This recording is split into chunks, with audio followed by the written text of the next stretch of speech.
one webinar, we explained the Massachusetts bill. In another webinar, we explained Inflation Reduction Act. We're going to do both tonight. So I might go a little fast, but we can answer any questions people have.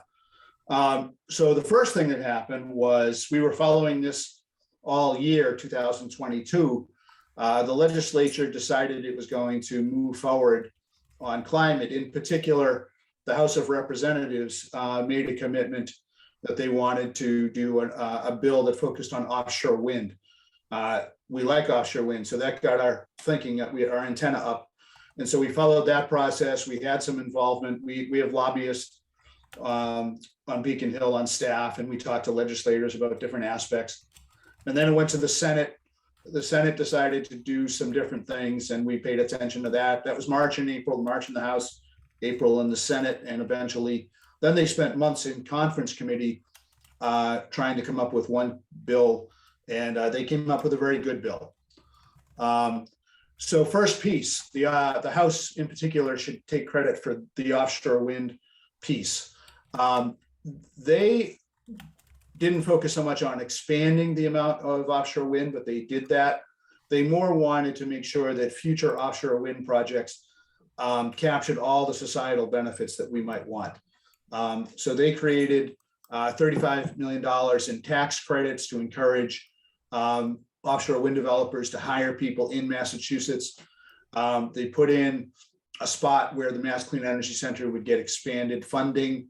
That funding still has to happen. But then in the procurement, they laid it out very particularly that they wanted to see certain attributes in future purchases of offshore wind. They wanted the state to lead the process of signing up offshore wind rather than having it be the utilities totally in charge. There was a provision before that said that every new offshore wind project had to be cost less than the one before it, which isn't really realistic to count on. So they removed that piece. There's a big commitment to workforce development and DEI, which is diversity, equity, and inclusion. There's a commitment to doing these projects right with respect to fisheries and wildlife protection. There needs to be benefits to EJ communities and low-income consumers. We wrote a section that passed, which is that an offshore wind project that ties itself to municipal aggregation would get some preference. And so obviously Lexington has an aggregation. And that's something I think in the future we can figure out how to connect the dots. And then there would be what's called project labor agreements, which is essentially committing to working with organized labor and paying prevailing wages. So these are the things that would give a project more preference. So not just entirely on price. And so we favored that. So the new projects that come on are going to create more societal benefits. There was a lot about electric vehicles. Pretty much the Senate drove this part. The big one that we lobbied for very hard was that starting in 2035, car dealerships shall not sell a new non-electric vehicle after 2035. And so we can begin to see the end of the gasoline-powered vehicle. You'll be able to buy a used gasoline-powered car after 2035, but not a new one. We know that there will be gasoline-powered cars, for 15 years or so after that date. But basically what this is doing is we're going to piggyback onto a rule that California adopted, which is phasing out gasoline. Every year there will be until we reach 2035, it'll be 100% non-electric electric cars. But even as soon as 2030, 68% of the cars sold in Massachusetts will have to be electric. And so it's going to go up by about 8% per year until we get to 100%. So we're excited about that. A lot of changes to the EV rebates from it's called More EV is the name of the program. It increases the rebate from $2,500 or up to $5,000 for low income folks. It increases the cap on the purchase price of the vehicle from $50,000 to $55,000. It eliminates the rebate for plug-in hybrids. It makes the rebate eligible for new and used purchases. As I said, it adds $1,500 for low-income folks. It authorizes a point of sale rebate, which means if you buy the car, that you'll see the value of the rebate, $3,500 or $5,000, right off the price of the car. So you won't have to apply for a rebate and then several weeks later get a check. We like that because that's better for people who are a little bit cash strapped. It calls for a new outreach program, and then it retains the rebate for medium and heavy duty vehicles, which is good because we can get a lot of pollution out of the air when we get diesels switching to electric. Now, how are we going to fund the rebates? Unfortunately, the bill that passed was not a bill that could appropriate dollars. The plan the legislature had was to put $50 million into the EV incentive fund and $50 million into the charging fund to build charging stations, but that economic development bill has not passed. And there's a slight chance it'll get passed this year. We don't think it will be. Probably we'll wait until January when the new legislature takes office. But in the meantime, the state budget that we're currently working under through June, that's a typo, June 23rd. It should be due June 30th of 2023. There is money in the state budget for rebates. So we'll see changes pretty soon. Charging infrastructure, there's going to be an interagency coordinating council that will figure out where to put the charging stations, whether they should be level 2 or level 3. And it requires the Mass Department of Transportation to install charging at those locations shown on your screen. And all this is in response to the fact that when you do surveys of people, if they're interested in getting an electric car, they want to know if they can find the charging infrastructure. Now, there's other good things in the climate bill. The DPU will issue regulations to require greenhouse gas emissions from transportation network companies. That means Uber and Lyft. The Department of Transportation will maintain a database of EV adoption so that municipalities can plan where they should build out their charging stations. So in Lexington, you'd be able to find out, how many cars are in Lexington, EVs. There's going to be, by 2025, the DPU is going to require the utilities to have time of use pricing for EV charging, which is good. We want to shave the peak. In other words, it's so easy for you or me to charge your electric car. We should be charging them off peak, charging them at night, charging them on the weekends. We don't want to be charging our car during the hot summer days when demand on the system is large. We filed an amendment that passed in the Senate but didn't make it through the House that would enable that to happen sooner than 2025. And we're going to be filing legislation for 2023 that would do that. We think the off-peak rebate should be larger than, there are some pilot programs right now, Eversource and National Grid have, that don't fully reflect the benefits to the grid when we charge off-peak. But overall, the bill was very good on electric vehicles. The big one, I know Lexington's quite interested in this one.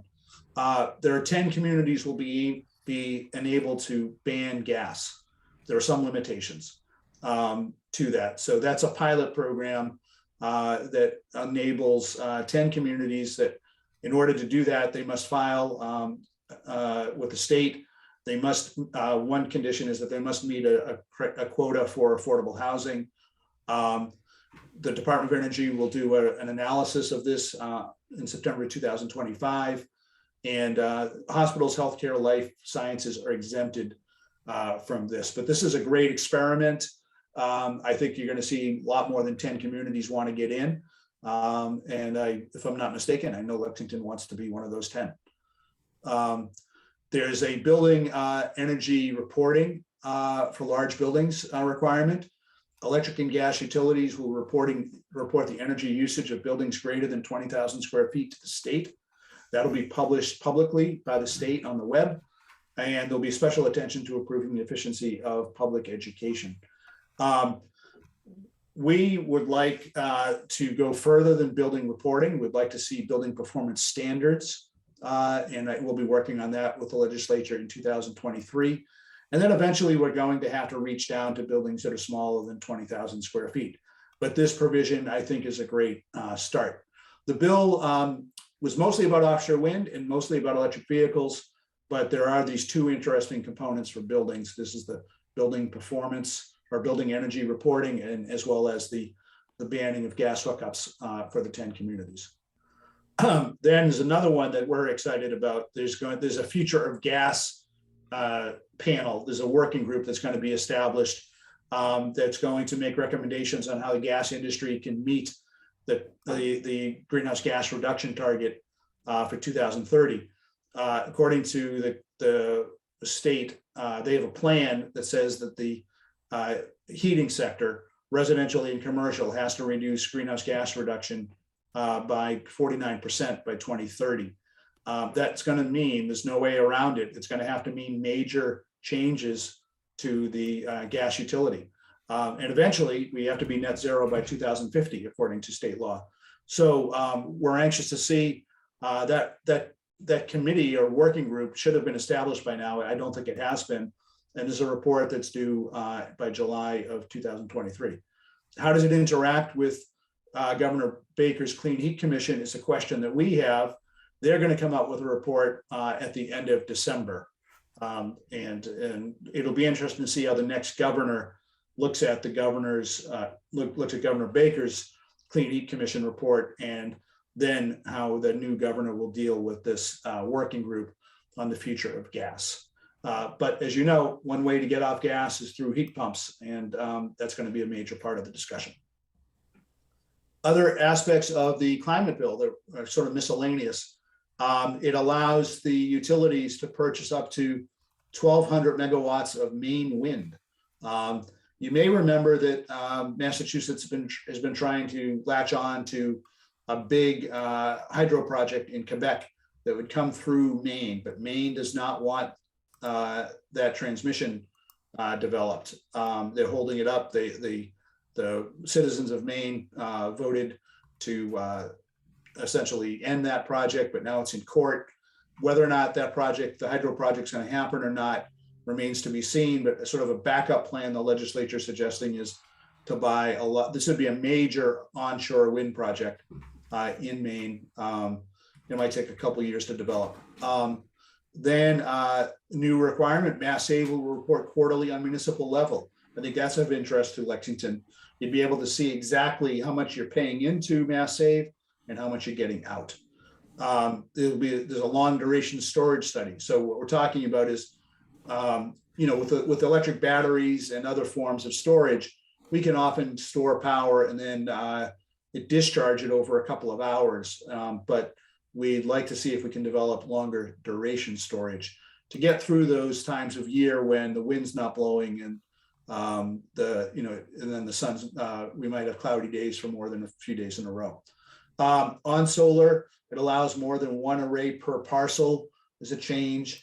It allows residents to earn incentives on up to 25 kilowatts, up from 10 kilowatts. And pollinator-friendly projects will get a new incentive.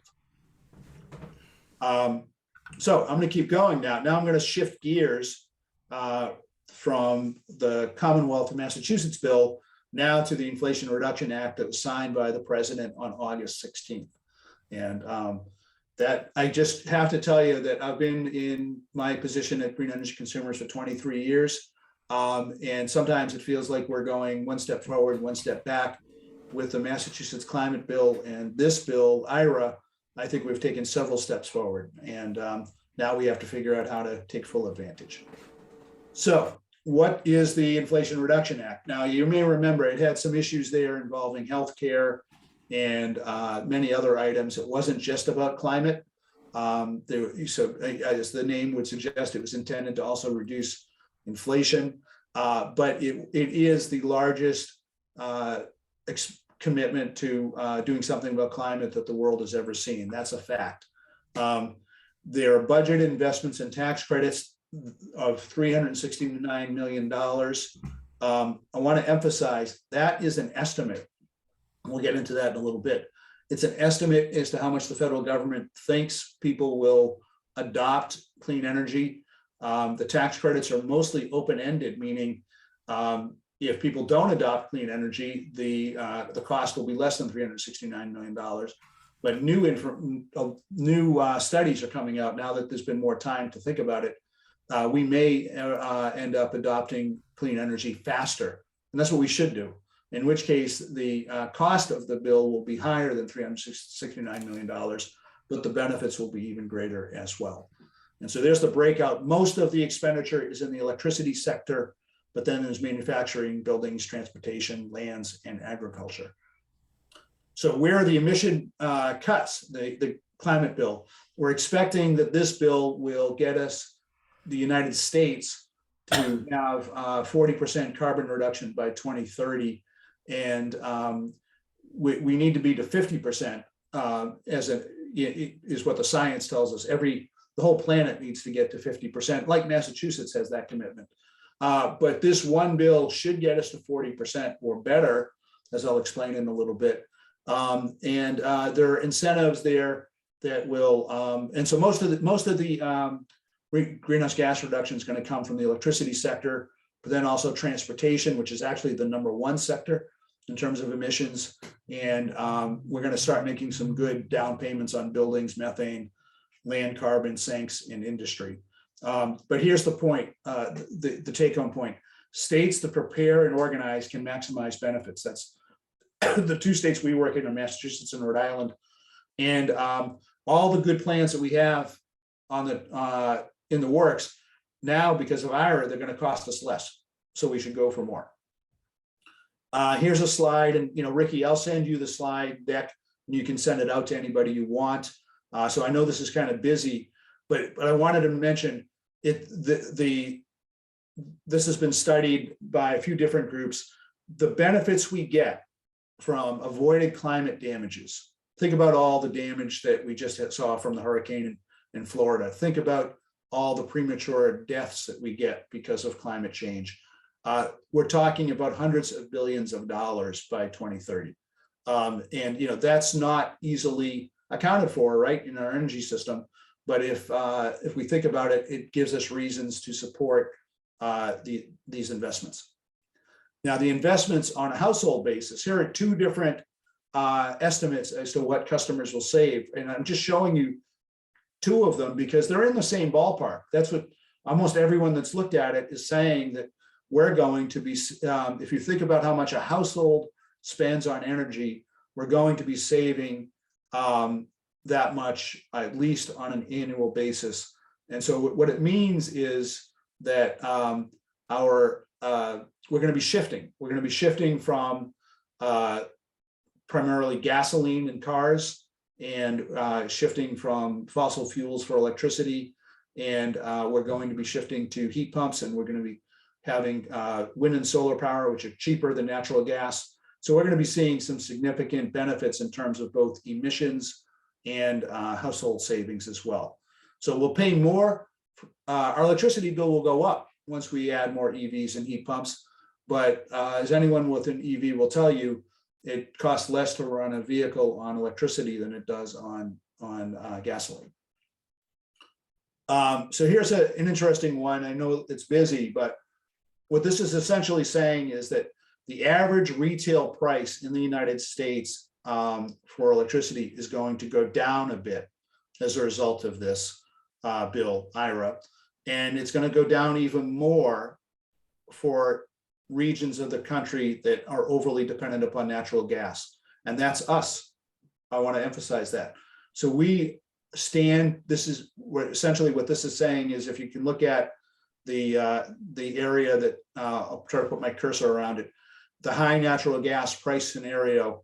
If we're in a region that has high natural gas prices, which we do, we would expect to see increases in bills over the next 10 years. But if we have the Inflation Reduction Act, we should be able to actually save some money because of it. And so it's a no-brainer as far as I'm concerned on this one.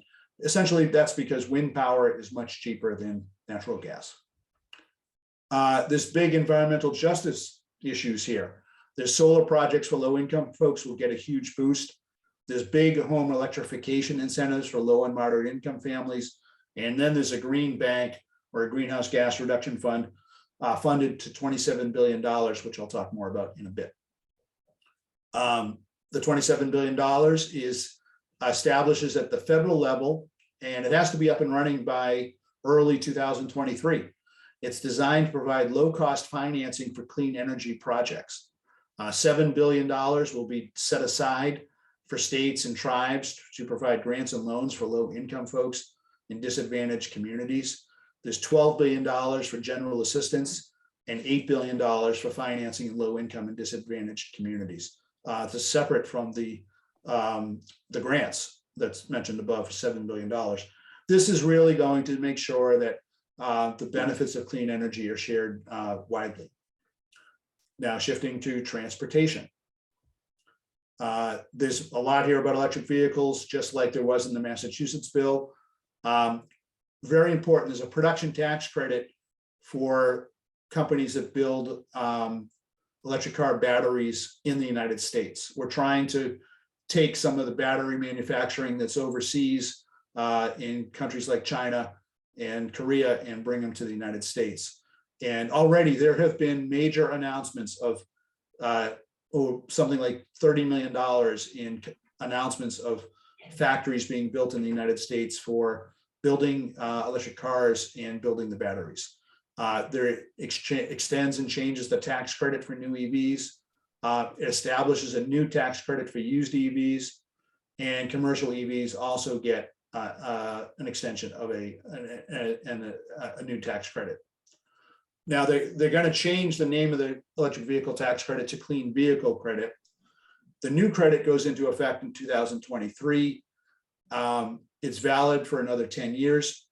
There right now, if you may be aware, but General Motors and Tesla are not any longer eligible for the federal tax credit because they've sold more than 200,000 electric vehicles.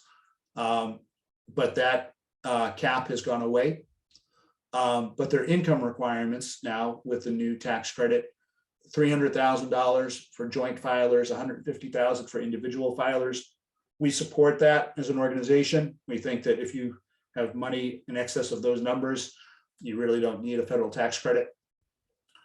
Fuel cell vehicles are now included in the clean vehicle credit.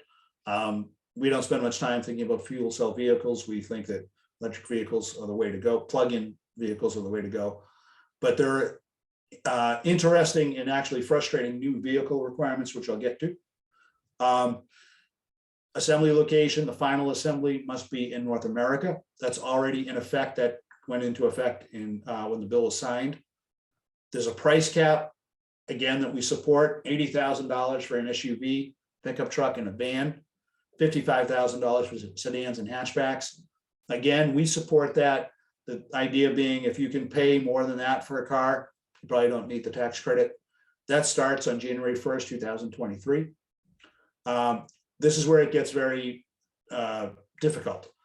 The minerals in the batteries and the other battery component requirements start in 2023, then they ramp up and they get more difficult to achieve. For example, they start off saying that 40% of the battery minerals by dollar value must be mined or processed in North America or a country with a free trade agreement with the US or recycled in the US.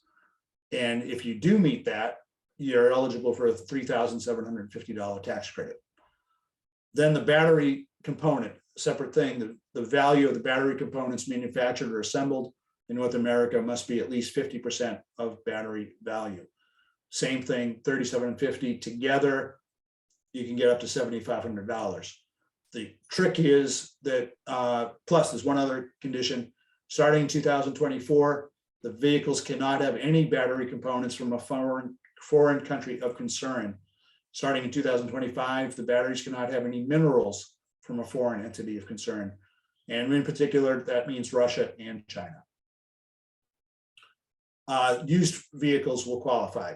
The battery requirements do not apply to that. It's $4,000 or 30% of the sales price, whichever is lower. You must buy the vehicle from a dealership, meaning you can't buy my electric vehicle, you have to go to a dealership. The car must be at least 2 years old and cost less than $25,000, and it only applies at the first resale. But we like this because it's going to enable, as more new EVs are purchased, eventually you're going to start seeing more used cars come onto the market. And this is a way to have people who have limited income get their hands on an electric vehicle. So the income thresholds are lower than for a new car. They're exactly half of that. Joint filers, 150,000, individual filers, 75,000. Then there's a point of sale rebate starting 2024. A consumer can choose to transfer the tax credit to the dealership. And so you would see that come right off the purchase price on the first day. So you wouldn't have to wait until you file your 1040 with the federal government, which is also very important to people who are cash strapped, right? If you're waiting for $7,500 for over a year, a lot of people can't do that. But if you could get it right off the car, that would be great. I think what you're going to see is Massachusetts will probably just sync up and start their point of sale program to coincide with the federal program. But those two things, the state rebate and the federal tax credit coming off the point of sale, will be a great thing to have. What vehicles are eligible? Some are already ineligible because of the final assembly location. Some will be ineligible on January 1st of 2023 because of the price or battery requirements. And some will become newly eligible, meaning General Motors and Tesla, because of the lifting of the 200,000 unit cap. We have a blog on that dated August 22nd that gets into that. Our great Anna Vanderspeck wrote about that, but we're going to keep updating our website. We're waiting for the Internal Revenue Service, I guess, is committed to trying to get out information about which cars will qualify for the tax credit and which do not. So they must be collecting a lot of technical information from the car makers. There's a lot in there in the bill about charging stations. There's a 10-year extension of a 30% tax credit for installing charging. Individuals can get $1,000 or 30%, whichever is lesser. Commercial folks can get 30% up to $100,000. It's targeted to rural and low-income communities. And what's pretty exciting is, for the first time, it includes bi-directional chargers, meaning you can charge up your car and you can also discharge from your car to another use. Now, this graph is a little bit busy, but it's important. As great as the Massachusetts climate bill is, and as great as the federal bill is, what I want to show you is that we've got $27 million, as I said, for the More EV program through June 23rd. We don't have anything after that, but then we're hoping that there will be funding. The legislature said they want to put $50 million into the EV Incentive Trust Fund and $50 million into the Charging Infrastructure Deployment Fund, but they have not appropriated that money. So we need to stay on them to do that.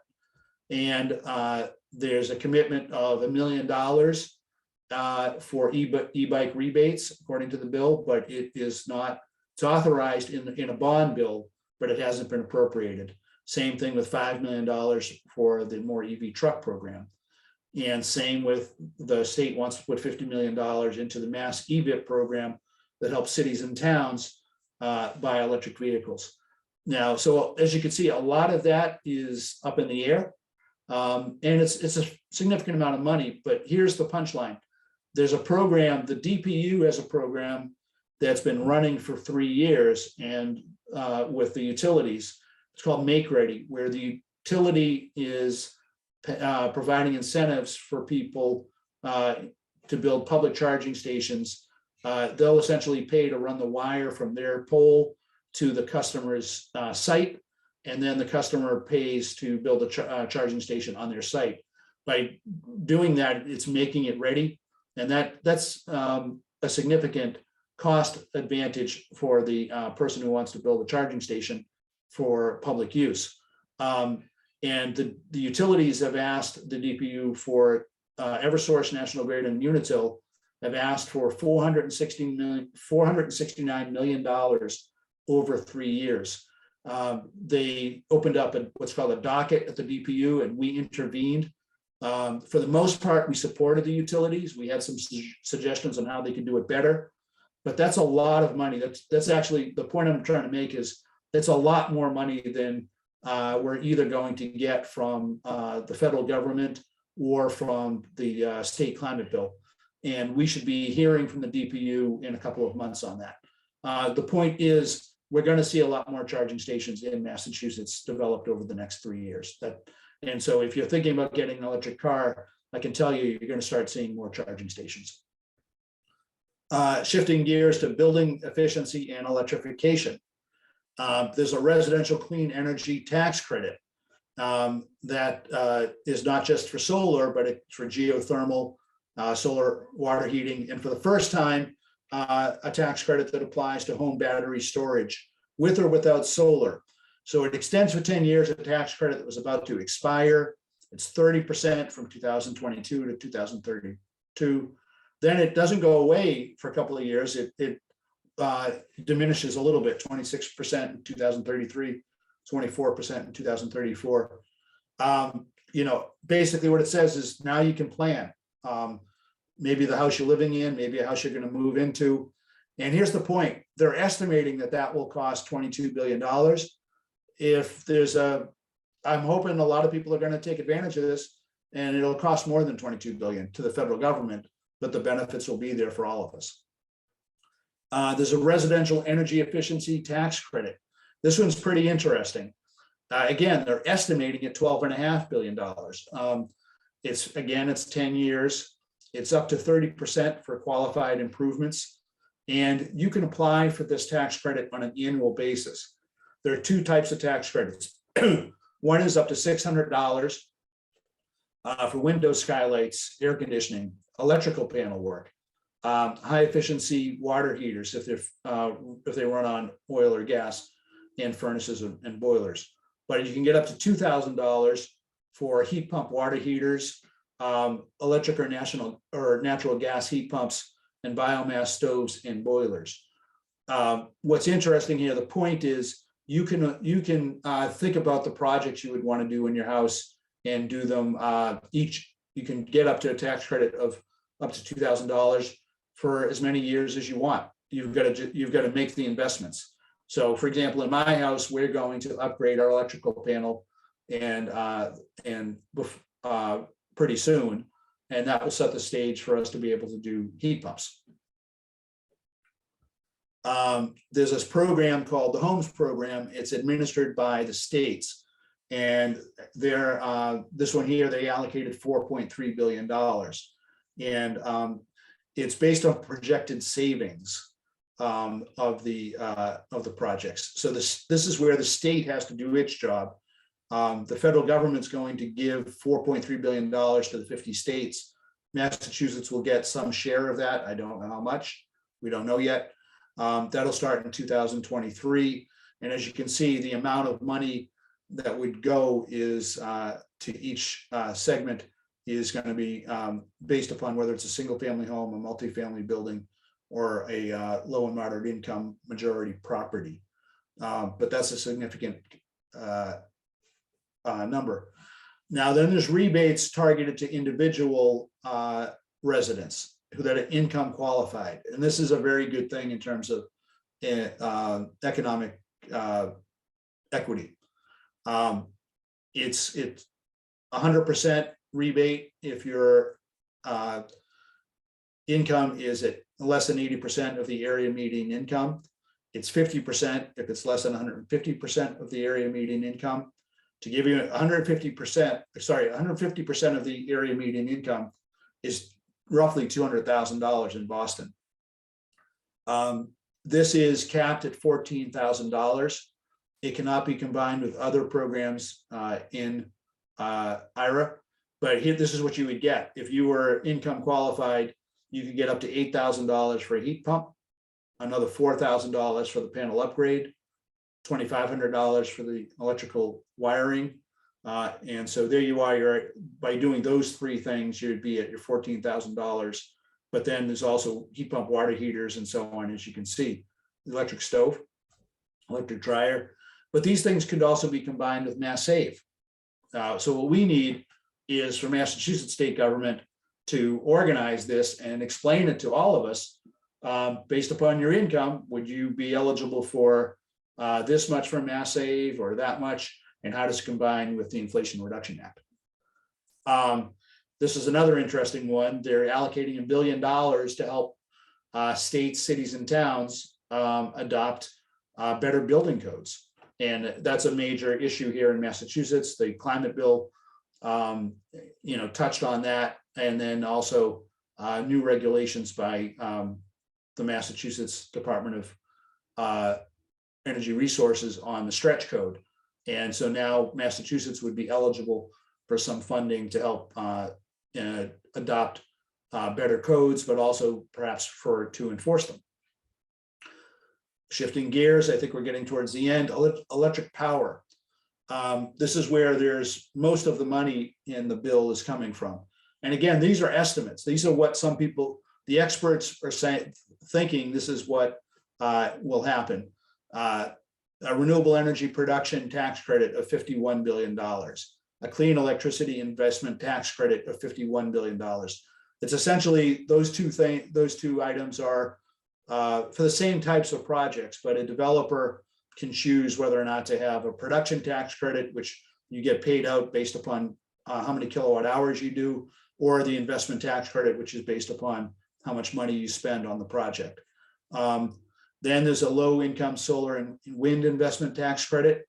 That's part of that. That's enhanced. It's part of the ones like the two I just mentioned.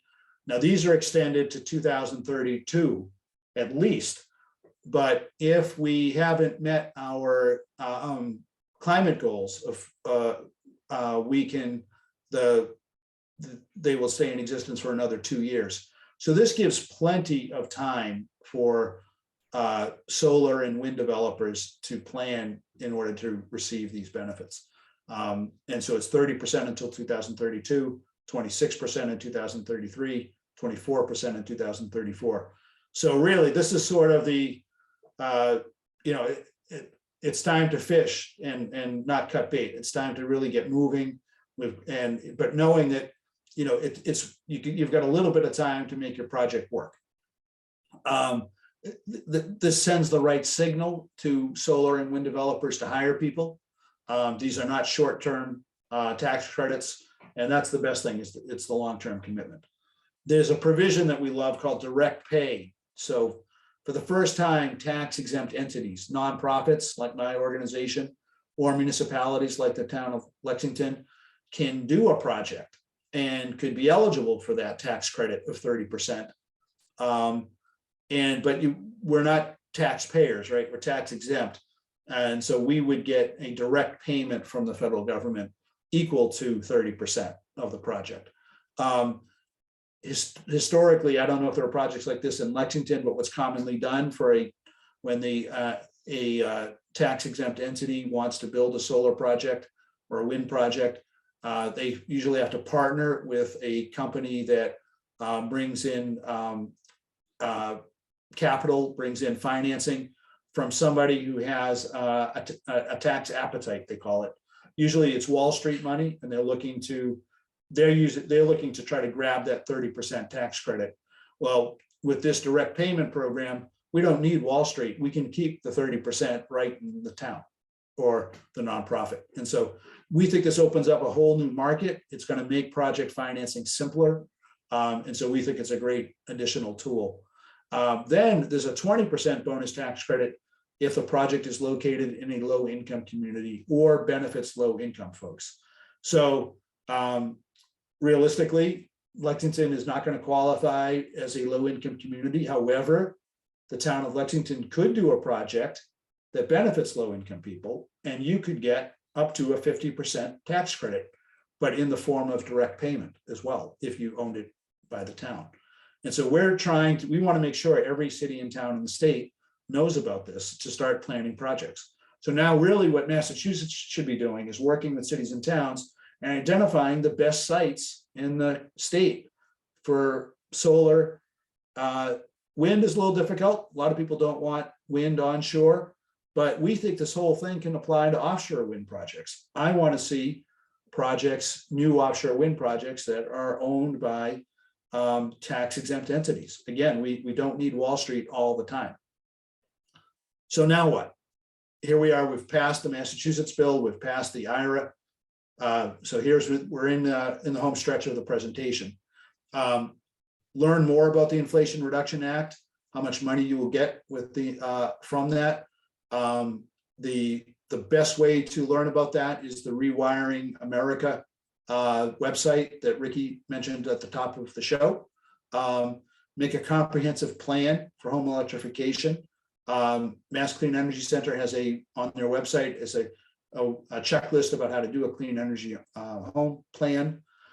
We have a program with Energy Sage. Find out if you can produce electricity for less than what you're paying to Eversource. So go to our website and look for Go Solar with Green Energy Consumers Alliance. We also have a program where we're partnering with Abode Energy Management, where you can go to our website, sign up with us, and you can get bids from qualified heat pump installers. Abode will help you compare them apples to apples so that you can make an informed decision. Okay, so here's the thing. If you haven't done this yet, this is important. Go to Rewiring America, look for the app, the IRA calculator. They're going to ask you for your zip code, your home, whether you own or rent, how much your household income is, whether you're filing jointly or as an individual, and how many people are in your household. They're not going to keep this information. This is just to calculate what you're eligible for. So I described earlier all the tax credits and rebates that you can get, and they will give you a list of what you're eligible for based upon what you put in here. And think of it as your bank account. That's money waiting for you to get. So it can end up being tens of thousands of dollars in terms of tax credits and or rebates. And that from that, you can start planning. Cities and towns. So here's a message for those who are have some influence on town government. Start planning now. The tax credits and the loans dramatically improve and simplify the economics. We're talking about the direct payment. We're talking about the green bank. So it's a great time to start thinking about solar, wind, and storage, microgrids, all that kind of stuff. So in order to do that, there's no way around it. You need to invest. Identify sites. It's going to take some time. You might have to hire consultants, identify what partners you want to do, work with in order to get this done. But if you make some investment, you're going to reap a higher reward. You're going to have a great return on the investment. Then learn what rules there will be for geographic eligibility for certain things. So there's a lot of information. So what I'm saying here is Lexington should assign someone in town government whose job it will be to go to the state and ask the state for information, and go to the federal government and ask the federal government for information. Commonwealth of Massachusetts has a huge job to do. We want them to lean in and make changes to the state energy plans that they already have. Governor Baker finished a clean energy plan before IRA passed. So now you really have to be more aggressive and more ambitious. Now there's more possible to do faster. So we should start identifying state and local projects and get them up to being what we call shovel ready. It's important to know that there's a huge amount of money in this federal grants coming from all different agencies, Department of Energy, the EPA, housing, that would be awarded on a competitive basis. So it's time for cities and towns in the state to get ready to start writing up proposals to go to the federal government. The money's not going to fall from the sky. That $369 million isn't going to just get dropped onto Lexington. You're going to have to go after it. And as I said, spending some money up front is going to have a high rate of return. Then the big one here is we need to ramp up workforce development to take advantage. There's the tax credits are higher if you have people working on it who are being paid the prevailing wage, and the programs have apprenticeships. This is a great opportunity to put people to work in good paying careers. The Massachusetts Clean Energy Plan says that most of the jobs created by clean energy in Massachusetts are going to be well above average wages. And there's a lot of people who should have access to this kind of career. But it's not going to happen overnight. Massachusetts needs to develop programs to train people and to make sure that everyone in the Commonwealth has a shot at the job. Meaning we've got some environmental justice happening as well. Lastly, I'm winding down here. We have a lot of events. You can go to our greenenergyconsumers.org events page. There's quite a few there. We put on a lot. I will give you a shout out on October 25th. I'm going to try to explain rate hikes and oil spikes to the Metro West Climate Solutions folks, but you can sign up for that webinar on our website. We are celebrating our 40th year, as Ricky said. If you enjoyed tonight's webinar, you could donate to us. We are a nonprofit organization with a great staff, and I'd like to retain them. I'd like to hire more so that we can help speed the transition to clean energy. And if you could do that, we would greatly appreciate it. And that's my presentation. And I guess now there's a lot of questions, Ricky. Do you want to read them off to me, or how would you like to proceed? Yeah, there's not a lot in. I think there were some questions that may have been written to you. I have one question that I'll ask, and if you can stop sharing your screen so we can all see each other, that would be great. Sure. And also feel free to use the raise hand, under reactions, choose raise hand, and I can call you in order. So Ed Wolf had a question. Ed, do you want to unmute? I think people can now unmute themselves. Is that correct? We're going to fix that. So people just raise your hand physically, because I can see everybody, or use the raise hand. Okay, Ed, go ahead. Okay, thanks. Hi, Larry. Good to see you. Great presentation. My question is, a lot of people have forced hot water systems, and they either abandon those and replace them with a duct system or some other system. Are any tax credits or rebates available for replacing a gas boiler with a electric boiler for a forced hot water system? Yes, electric, I think that forced electric boiler. Yeah, there is that tax credit for up to 30%, up to $2,000. Okay. So it's not major for replacing a heating system, but it's something. Okay, well, that's cheaper than most electric boilers, by the way. So that's good. Yeah. Thank you. Yeah. I see a question in the chat. If you would talk a little bit more about the green bank and the IRA. Yeah, very exciting about that. And I got to give a lot of praise to Senator Markey, was one of the initial sponsors of green bank legislation, along with some other senators. So they've allocated $27 billion. And it says in the legislation, it's for grants and loans. And what's going to be interesting is how much is grants and how much is loans, but it's intended to provide cheap financing to projects to accelerate clean energy adoption.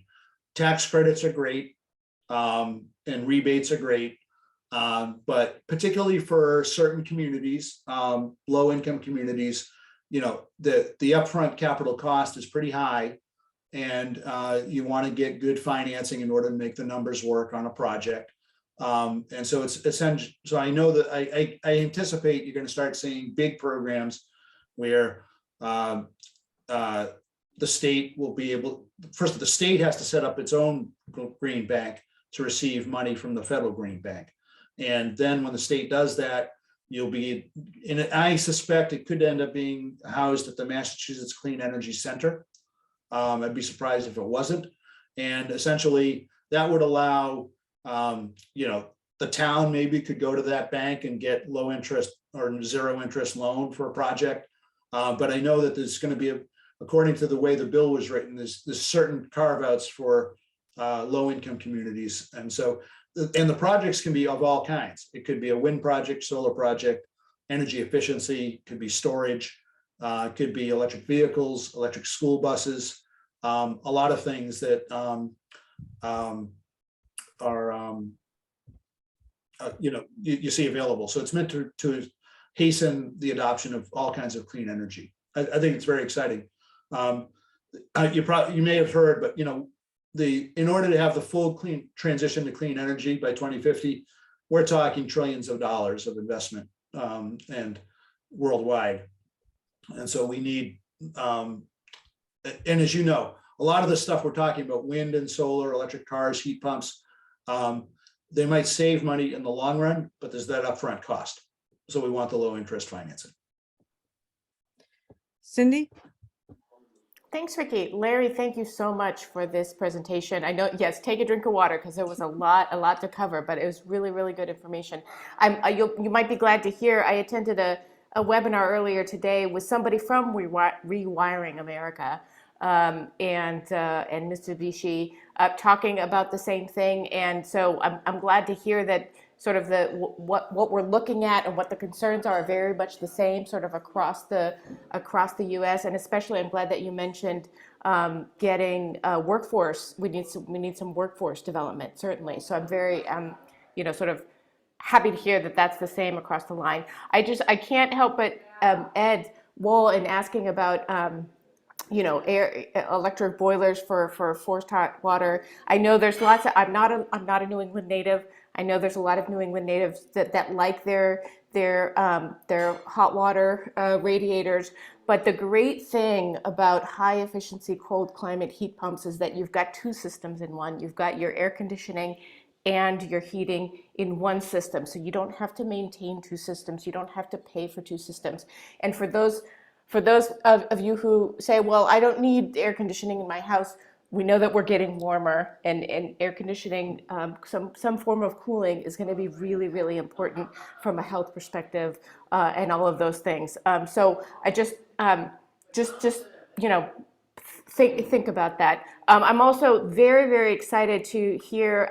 I knew about this thanks to Mark Sandine. I knew about this sort of municipality and nonprofit, immediate tax credit thing, but I didn't know about the additional 20% for low income. And yes, I mean, overall, Lexington is not in a low income community, but we do have, low and moderate income residents and developments. We have an organization called LexHab that's going to try to become a nonprofit. It's sort of a quasi-municipal organization. So that's very, very good to hear that can, help them. Thank you so much. Sure. Charlie? There we go. Thank you, Larry. That was great. Boy, it's a lot going on, a very exciting time. This is my question.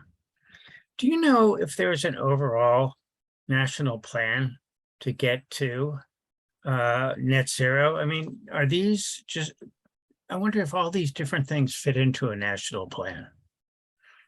I wish, Charlie, I was following, Obama wanted to do some things and couldn't get them through Congress.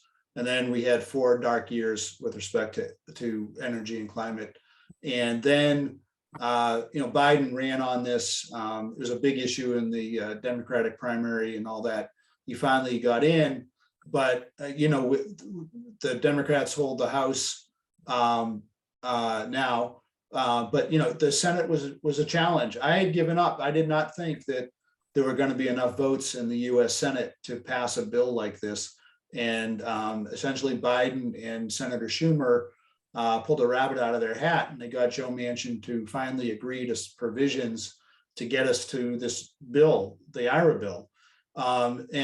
So honest answer is no, there is no national plan to get us to net zero. The experts know what it takes to get there. I mean, there are some smart people in US government who know what to do to get us to that, but they don't have the ways and means, as they say.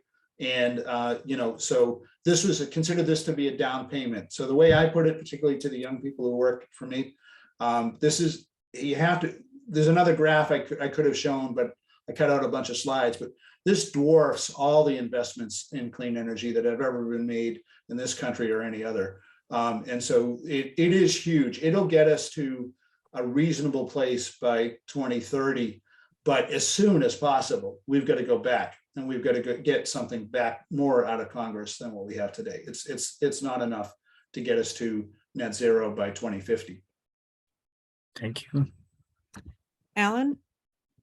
Yeah, hi. I don't know if I was understanding this correctly. I thought I saw a mention of electric or gas heat pumps, and I'm wondering, what is a gas heat pump? We are quoting the law, and to be honest with you, I'm looking at Mark. Mark might know, but I guess you can get one, but I certainly wouldn't want one myself. But it would be a more efficient use of gas than a conventional boiler. Yeah, that would be a strange thing to incentivize if it, whatever it is, if it exists. Yeah. This bill was not perfect.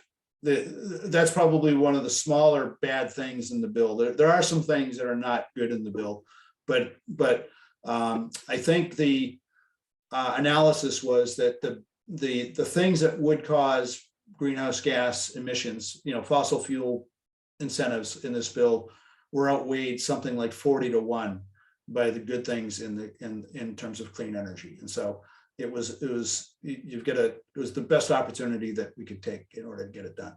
Okay, great. Thanks. Yeah, that's great. Mark? Yeah, Larry, thanks for all this excellent summary of, but yes, gas powered heat pumps are things that exist in the future of gas transition plan proposed by our utilities. Turns out these are things that are typically used right now in off-grid situations where people do not have access to electricity. They are considerably more expensive to use than gas or heat pumps. There really is no reason why you would use one if you're in an area where you have electricity. But I have two questions for you. One is, you probably have your finger on this. Massachusetts is going to phase out the sale of gas cars by 2035, and New York has joined in that. My question is, are you aware of what other states in the Northeast are going to follow suit? Northeast, no, we have not heard other states in the Northeast speak up on that one. Which is why we really want Massachusetts to move forward. And they've said, the Baker administration said they will move forward later this year to write the regulations to adopt it. We think that other New England states are going to wait for Massachusetts. We do a lot of work in Rhode Island, and there's some talk about Rhode Island maybe following, but we're going to push Rhode Island. We have some influence in Rhode Island, less so in the other New England states, but Oregon and Washington are moving forward on this one. I think you might see Colorado do it as well. And I think it's going to be one of those things where some states will do it eventually, but not right in the first year. I think we're looking at California, Oregon, Washington, Massachusetts, and Colorado, and maybe a couple of others. So a short follow-up on that is just, what do you think? Are we going to make it? We're going to go faster in getting to all electric cars than the 2035, or are we just going to eke across the finish line here?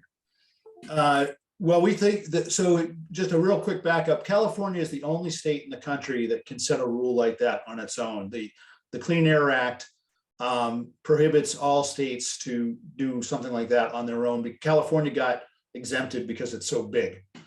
But it's like Massachusetts, back onto California.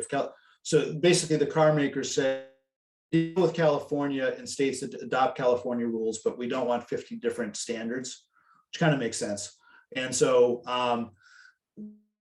now if you add up California, New York, can you hear me? Okay. Yes. Yeah, it's going. California, New York, and the other states end up being a pretty high percentage of the cars in the United States. What we're seeing every day, if you notice, huge investments are being made by car companies all over the world. They're getting out of the internal combustion engine investment business, and they're spending all their money on batteries and charging and so forth. And so I think 2035 is a great date. And we've talked to a lot of people. We were actually trying to see if there was room for 2030, but when California went to 2035, that sort of settles it. But I guess I would just say, here it is, 2022. I'm convinced that 8 years from now, 2030, we'll all be able to access a great electric car of whatever type we want, whether it's a compact, a sedan, an SUV, a pickup truck. And I think the price will come down once the factories are back up to speed.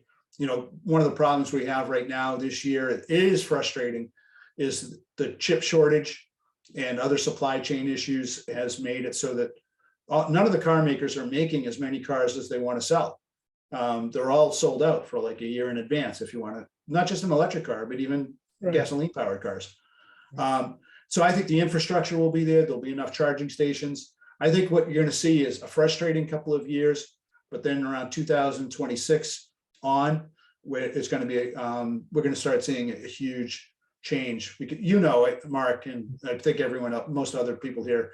The electric car costs less to run, operations and maintenance, and when the tax credit and the rebate begin to take hold, and the car makers are able to qualify for them because they have the investments were made to build the factories in the United States. It won't be long. We'll reach what's called cost parity, where the electric car will cost the same as an internal combustion car. And everybody I know who drives an electric car would not go back to a gasoline powered car. So I'm convinced by 2035, people will want to. I think it'll be I think well before 2035, people are going to think twice about buying a gasoline powered car because they're going to feel like they're going to be stuck with something. Right, right. So second question, which I'm fascinated that you got that provision in the bill to allow municipalities to buy offshore wind recs. So how would that work, and when do you think we might be able to start? Yeah, now that the bill is passed, I think now we need to be creative. Aggregations, I know Lexington's got a good one. We're very active in that space. The aggregations tend to have 3-year contracts with the supplier. Unfortunately, an offshore wind developer needs a long-term contract in order to build. So that's what we wrote something there that says the Clean Energy Center might be able to provide some level of support. We did an analysis. We think that aggregations in Massachusetts are accounting for about 1 million megawatt hours of renewable energy demand above what the state's renewable portfolio standard says. And so we want to take that to the Clean Energy Center and say, you know, we could use that demand to finance more offshore wind turbines than have even currently been contemplated. And so what they could do, again, this gets back to financing. Maybe they could access money from that green bank. So they could be sort of the backstop, because the aggregations I know are going to last for 20 years. I think once Lexington's going to be doing this forever. So is Quincy, where I live, and so many other communities. So I think we just need the state to play the role of sort of, you know, the financial backup.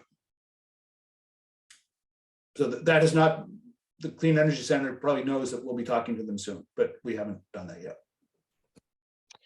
Cindy? Yeah, thanks, Ricky. I just wanted to add, so Larry, when you were talking about the IRA, the tax credits, and the potential for rebates, and how homeowners can sort of plan out, now they can plan like how they're going to make their transition. The other thing that, and it wasn't quite mentioned, you know, in the webinar I was on earlier today, but I'd like to point out that there's also a return on investment from lowering your utility bills by quite a lot, depending on what you have.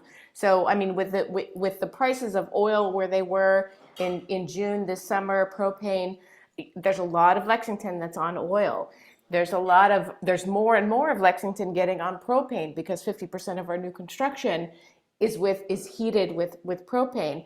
Propane is something, you know, it's something like 2 to 2.5x more to heat a home with propane than it is to heat it with a high efficiency, you know, cold climate heat pump. Almost 3 times, with the prices of oil, almost 3 times. So there's a huge, and then even with gas, it's as Mark wonderfully, you know, educates us all the time. It's even a little bit lower than gas when you think about where gas is right now. And for, like you mentioned, our community choice aggregation. So there's also that to think about when you're thinking about investing and thinking about your you know, a homeowner's plan to how to electrify. But thank you for that. Sure. Fran? So it sounded like you were concerned about the availability of federal money impacting our, our state requests for money in this economic development bill. And I'm just wondering, I don't know who is sponsoring this bill. I mean, it sounds like it's one that sort of died or Yeah. might be dead after July, but where could pressure be applied? We have an advocacy committee and we do a lot of letter writing and testifying and so on. And at this point, is there any body that we can? Yeah, connect with? look, I've been talking to some legislators. There's a couple of vehicles that they could use. So they were supposed to pass an economic development bill that was mainly going to use federal money from the American Recovery Program, ARPA. And the House and Senate had a lot of good ideas, but they couldn't really come to agreement on it. And then there's the budget they could have done it with. Then they thought about doing a supplemental budget. And I don't know if you're following, but like there's even like we're all supposed to get a tax cut because they collected more than they expected in the fiscal year. It sounds kind of almost comical, but with all the public needs that we have in society, it's almost as if the Commonwealth has more money literally than it knows what's to do with collectively, right? People of good intelligence can't just agree on how to get it out. And so what would be great, Lexington folks, if you contacted your state representative and your state senator, and just tell them that that there are 2 pots of money that were authorized in the climate bill. Praise them for that. That's in particular, the money for the EV adoption fund that was going to create money for rebates for quite a while. That was $50 million. And then another $50 million for the EV charging program, $100 million total. And say, those are great ideas, but now you need to appropriate the money. And so they need a separate bill that starts in the House, though by rules, in order to spend money, it's got to be appropriated. It has to start in the House and then get passed in the House and the Senate.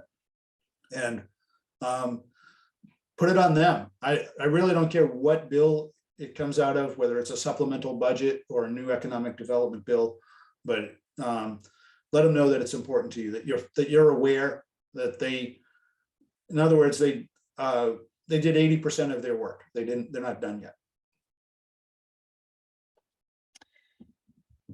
I'm not seeing any other questions. I'm going to ask a quick question that I think I asked you in an email, Larry, and I'm just not sure any of this is clear. And sometimes it's good to also shine a light on what's not clear.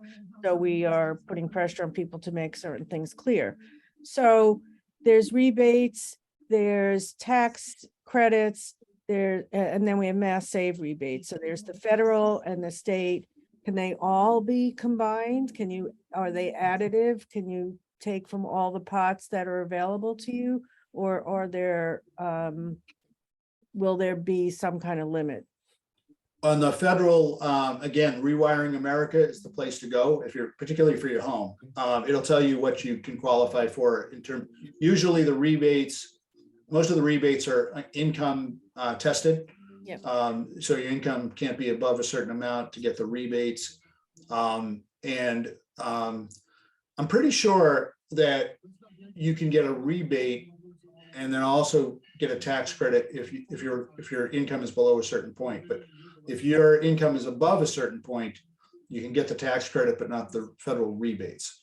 Then this mass save, I really think it's up to mass save to be more declarative about this and the feds. But I'm pretty sure that, let's suppose you want to install a heat pump in your house. The way my interpretation is that you can get a tax credit of 30%, up to $2,000 for the heat pump, and you can get the mass save rebate. What I don't know, for example, is and we're waiting for, I actually listened in on 2 or 3 different legal explanations of this, and the lawyers who are from Washington trying to explain this, and they don't even know yet. So we need the guidance to come from the feds and the state, but it might be that the 30% tax credit from the feds might be discounted by the amount of the mass save rebate we would get for a heat pump, and vice versa. Maybe the mass save rebate would be up to $10,000 minus what you get from the feds. But I'm pretty sure that to some extent they are additive, where you can get some benefits from both. Okay, thanks. Cindy, your hand came down, so I guess, oh, no, it's back. Yeah, no, I just wanted to say that, Larry, you're understand. You know, some of other people around the country, they're sort of saying the same thing, that it's not on the rebate side. It's not exactly clear, and we need to get more guidance from the federal side of things, and then we need the state to understand, because it's going to be the state's sort of responsibility to ask for that money and decide how it's going to get. With, of course, the legislative guidelines, but they're still going to have to decide how that gets handed out. Right. What I encourage, if you haven't already, go to that Rewiring America calculator. What I envision, what I would like to see Massachusetts do, is to put a Massachusetts version of the calculator up again that shows how the mass save money rolls into that, because you know, we don't want to go to 3 different places. We don't want to go to mass save. We don't want then have to go to the Massachusetts Clean Energy Center, and then we have to figure out the IRS stuff on our own. So I think that's the state's job to do that. Good idea. Yeah, Mark? And I apologize to the people who've heard me say this already, but Larry, you mentioned upgrading your electrical panel to make it ready for heat pumps. And I just put in, Cindy's heard this story 3 times. I just put in heat pumps at my house by removing old 80s era air conditioners. And my circuit panel went from 64 kilowatts, which is dedicated to air conditioners, to 21 kilowatts. So I saved 41 kilowatts on my electrical panel. So I didn't need to upgrade at all.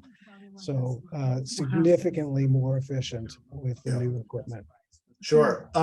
Yeah, one point I guess I would make, folks, is even though we're not certain about how all these things are going to add up in terms of the incentives from the feds and the state and all that, and the fact is that there is a supply chain issue. I know some people who can't get the heat pump that they want to buy, and there's a waiting period for all that. But figure it out. What do you want in your home? You probably can get contractors in to get estimates, and they might, if you might be able to get it ready to sign a contract, but hold until you see the details, and maybe gets things going in early 2023. Can't happen overnight, but so in particular, we have talked to an electrician. My wife and I have talked to an electrician, but we have we're developing a game plan, and we'll do what we can in 2023 and then finish it up in 2024. Cindy? That reminded me of, Larry, in your presentation about sort of getting a little bit of help from Abode, the energy company, but the town of Lexington, our sustainability and resilience officer, has also partnered with Abode, like a number of different municipalities have. And so please be on the lookout. She's working on it right now, putting together a program, sort of your neighbor, a citizen sort of coaching program, where you sort of step one, you can talk to somebody about this, and then if that sort of goes past their level of expertise, you know, you can pull a boat in terms of questions you have, or how can you get this to work in your house. So thank you for mentioning that too. So we're looking forward to that happening in Lexington. Great. Yeah, Larry, that was a fantastic presentation. Thank you so much. It was a lot of information. We will put it on our website, or a link to it. We will send out to our email list, which is maybe how many of you heard about this. It's very exciting. I've read numerous articles after the IRA, and every article I've read has the enthusiasm that you're showing tonight, Larry. So it's so wonderful to read good news and people feeling positive and like we're moving in the right direction. So, and it's complicated. We can hear from what Larry said and the answers to some of the questions. There are going to be things that are still have to be worked out, particularly the getting the money to flow from the federal to the state, because it's up to the state to go to the Fed, you know. So I would just say, pay attention to this space. You know, we're at LexCan, we'll try to keep these things up front. And when we hear things that are actionable by people, we'll let you know, because it's a very exciting time and it's a good time to, as Larry, I love the way you put it, make your plan. There's a lot coming. Get your plan in place, even though you're not going to do it tomorrow. Just figure out how you want to do it. So thank you all for coming tonight. I hope you we have taped it. We will put it on our YouTube channel. And if you have additional questions, you can send them to info@lexcan.org and I can get them to Larry or whoever seems to be like the right person to answer the question. So thank you. Thank you. Thank you, everybody. Have a great night. You too. Good night. Night.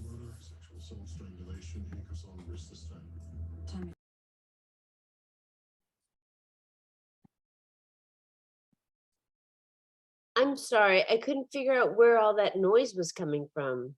Yeah, I don't know. It wasn't like there